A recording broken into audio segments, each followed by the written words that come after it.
Tamil Junior, November 1976. Get ready. 10 seconds. 5 seconds. Start. அவையின் முன் சமர்ப்பிக்கப்பட்டுள்ள நிதிநிலை அறிக்கையை பற்றி விமர்சனம் செய்வதற்கான வாய்ப்பு கிடைத்ததற்காக நான் மகிழ்ச்சி அடைகிறேன். அண்மையில் நிதி ஆணை குழுவிடம் கடன் தவணைகளை மாற்றியமைத்து பல வருட தவணையில் கடனை செலுத்துவதற்கு அனுமதி வேண்டும் என்று கோரினோம்.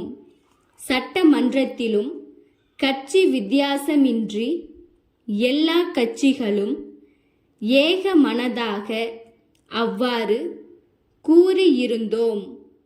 இதை நிதி ஆணை குழு பரிந்துரை செய்து மத்திய அரசும் ஏற்றுக்கொண்டது என்பது பற்றி மகிழ்ச்சி அடைகிறேன். நமது மாநிலத்தை பொறுத்தவரையில் நாம் பெரும்பாலும் விவசாயத்தை நம்பி வாழ்கிறோம். சில வருடங்களாகத்தான் தொழில்துறையிலும் முன்னேறி வர ஆரம்பித்திருக்கிறோம். அனைத்திந்தியாவிலும் தொழில்துறையில் நமது மாநிலம் 3வது இடத்தை வகிக்கிறதென்று சொல்லப்படுகிறது. ஆனால் மிக அடிப்படை தொழிலான வேளாண்மையில் எந்தவித குறையும் ஏற்படாமல் கவனித்து கொள்ள வேண்டும். அண்மையில் ஏற்பட்டு வரும் குறைகள் நமது வேளாண்மை துறையை பாதித்துவிடுமோ என்று பயப்படுகிறேன். இப்போது உணவு உற்பத்தியை பொறுத்தவரையில் நாம் உபரி மாநிலமாக ஆகிக் கொண்டிருக்கிறோம். இப்போது எடுத்திருக்கும் நடவடிக்கை அந்த உபரியை இல்லாமல் ஆக்கிவிடுமோ என்று பயப்படுகிறேன். கடந்த ஆண்டு விவசாயிகளுக்கு உரமும் பூச்சிக்கொல்லி மருந்தும் கிடைக்கவில்லை. இந்த நிலைமை நீடித்தால் நம் மாநிலம் 2 ஆண்டுகளில் பற்றாக்குறை மாநிலமாக மாறிவிடும் என்று எச்சரிக்க விரும்புகிறேன்.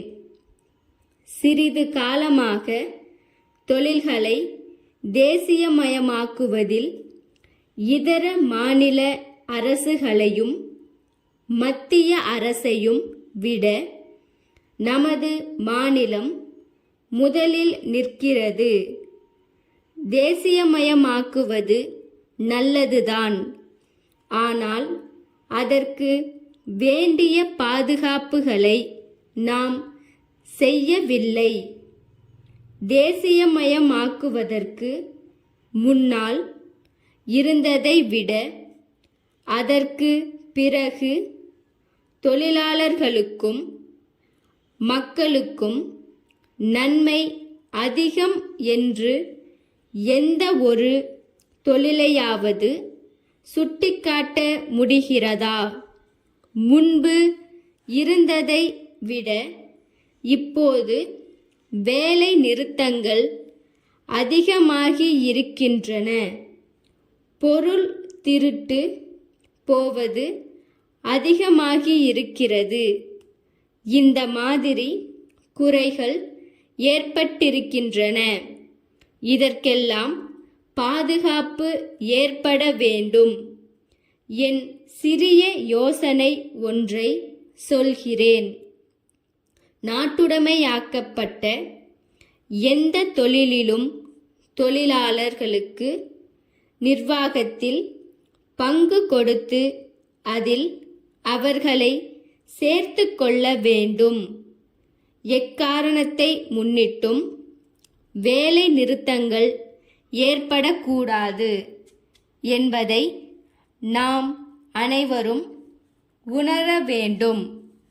சென்னை 15 அண்ணா சாலையில் உள்ள கணேசன் கூட்டமைப்பிடம் இருந்து திருச்சி 10 ஆண்டாள் தெருவில் உள்ள திரு கோ பார்த்தசாரதிக்கு அன்புடையீர். தங்களுடைய கடிதம் கிடைத்தது. தாங்கள் கேட்டிருந்த சாமான்கள் வந்து சேர்வதில் ஏற்பட்ட கால தாமதத்திற்காக வருந்துகிறோம். அதேபோல் சாமான்கள் சேதமடைந்துள்ளது குறித்தும் நாங்கள் வருத்தப்படுகிறோம். நாங்கள் குறித்த காலத்தில் சாமான்களை அனுப்பியும் அவை போக்குவரத்து காரணத்தால் உங்களுக்கு வந்து சேருவதில் காலதாமதம் ஏற்பட்டிருக்கிறது. அதே மாதிரி சரக்கு சேதமடைந்ததும் போக்குவரத்து காரணத்தால்தான். இது எங்களால் தவிர்க்க முடியாததாகிவிட்டது. எனினும் நாங்கள் இது பற்றி ரயில்வே நிர்வாகத்தினருடன் தொடர்பு கொண்டுள்ளோம். நாங்கள் எப்பொழுதும் போல தொடர்ந்து நேர்மையான திறமையான சேவை செய்து வருவோம் என்று உங்களுக்கு தெரிவித்துக் கொள்கிறோம். சேதமடைந்த சரக்குகளை திருப்பி அனுப்பி வைக்க கோருகிறோம்.